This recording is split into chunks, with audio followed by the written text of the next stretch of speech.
ఎవరో వాట్సాప్లో ఈ స్టాక్ కొనండి, ఆ స్టాక్స్ని అమ్మండి అని టిప్స్ ఇస్తే నమ్మేస్తున్నారా?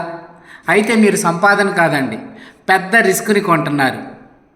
నేను రూపాయి కష్టపడి సంపాదించిన తర్వాత అది డబల్ చేయడానికి ఎంత కష్టమో అన్న విషయాన్ని నేర్చుకున్నానండి. కష్టపడి సంపాదించిన సొమ్ము ఎవరో అపరిచితుడు ఇచ్చే టిప్స్ మీద ఎలా ఆధారపడతారండి? టిప్స్ ఇచ్చేవాడు ఎప్పుడు మీ లాభం గురించి అస్సలు ఆలోచించడు, గుర్తుపెట్టుకోండి. టిప్స్ అంటే ఒకటి గుర్తుంచుకోండి, ఫైనల్గా టిప్స్ ఒక లాటరీ లాంటివి. ఇవి ఒక్కసారి వస్తాయి, 10 సార్లు పోతాయి, మీ నిద్రను కూడా పోగొడుతుంది.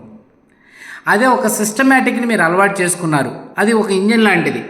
నేను ఫాలో అయ్యే ఫ్రీడమ్ ఫినిషర్ సిస్టమ్ మీకు టిప్స్ ఇవ్వదండి, ఒక పద్ధతి ప్రకారం ఎలా చేయాలనేది నేర్పిస్తాం. మేము ఈటీఎఫ్ని వాడతాం, వెహికల్ రూల్ని పాటిస్తాం. మార్కెట్ ఎటువైపు వెళ్ళినా మా సిస్టమ్ మాకు డబ్బును సంపాదించేలా ట్రై చేస్తాం. నా ఎక్స్పీరియన్స్లో మోర్ దాన్ 25,000 మందికి పైగా గవర్నమెంట్ జాబులు వచ్చేలా చేశాను నేను. అదే క్రమశిక్షణతో నేను ఈ సిస్టమ్ని అయితే తయారు చేశాను. ఇది జోదం కాదండి, పక్కా లాజిక్. ప్రశాంతంగా నిద్రపోతూ సంపాదన పెంచుకోవడమే నా యొక్క లక్ష్యం. టిప్స్ వెంట పడటం మానేయండి, ఒక సిస్టమ్ని బిల్డ్ చేయండి, అది నేర్చుకోండి. జై హింద్.